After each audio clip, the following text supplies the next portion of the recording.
speech. I'd like to thank a couple of sponsors of my life. Thank you, teachers, for putting up with my relentless nonsense. Thank you, Mr. Burton, for being a fantastic soccer coach in my middle school years. Thank you to the school board for all the hard work you've done to keep the school running.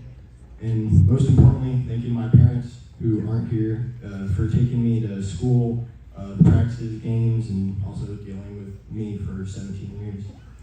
I started here in the first grade. In the 12 years I've been here, I've seen students come and I've seen students go. I've seen every class has their own personalities, and this class is very unique. Colton Gribauer is one of my best friends of all time.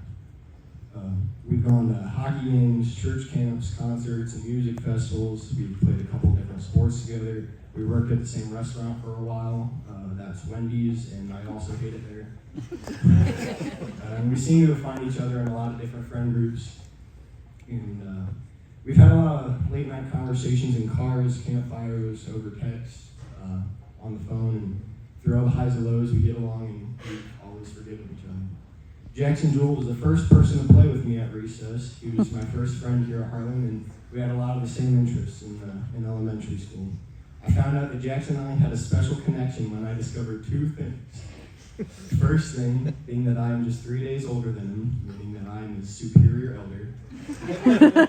And the second is when he introduced me to his grandmother, Julie Mason, the most wonderful lady on the face of the earth. But all jokes aside, I've gotten to spend lots of time with Jackson, and through the late night talks and all the valuable lunch periods, he's always been a really good listener.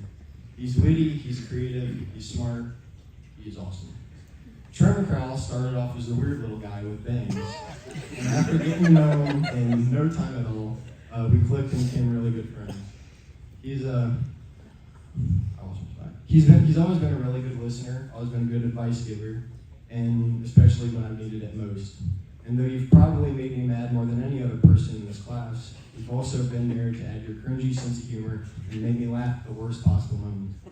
Trenton is most likely the person I've competed with the most, from ping pong to Guitar Hero to foot races, hide and seek, all the way down to who can have a longer conversation about ceiling fans. Trenton has always been a good friend, and he's got a really bright future ahead of him. Clarissa Peters is definitely the person I've interacted with the least.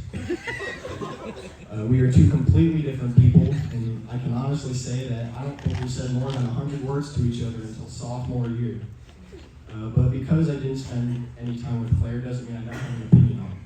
When it comes to schoolwork, Claire is the most dedicated person you'll meet. She'll take plenty of time out of her day to study for the tests, quizzes, and to do the homework that the rest of us either put off until the last minute or just didn't do at all. And that's nothing short of admirable. Josiah Schenkel was the first person I hung out with outside of school. All the countless hours of Mario Kart, Rocket League, Fortnite, riding bikes, playing in the dirt and in the snow is just a fraction of the crazy stuff we've done. When it came to basketball, I was honored to be in your shadow sitting on the bench. We found different friend groups, and for a while we were apart, but I'm glad we went back to the way we were when we were little. Gannett Walls is a newcomer to our class, and we've had a lot of people come and go, so I wasn't sure if you'd stay.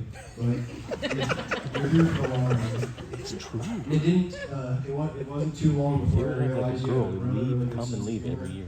Speaking of humor, I'm sorry for all the jokes that I made that weren't funny. Newsflash, it was all of them. Josiah Clifton showed up out of nowhere, didn't say a word. No matter how hard you tried, you could not get this kid to smile. After months of prying, we finally got you to open up a little bit. And you were the chill kid that was really good at art and hated waking up in the morning. Well, now the kid is always cracking jokes. You can't get the kid to not smile, and he's one of the most creative people I've ever met. When you came over to play Dungeons and Dragons a few weeks ago, you created my new favorite fictional character of all time. And I'm so glad to call you my friend, and I knew once you had opened up, you're here for the long run. There are many others that have done so much for me, and so many I got to spend a lot of time with. It feels like I had a friend for every hobby. A few of those people are Dylan. We were on like 4 different soccer teams at different times. Caleb, you always came over to play music at my house. And Micah Murphy is one of my best friends of all time. I love you all, and I wouldn't pick any other group of people to grow up with.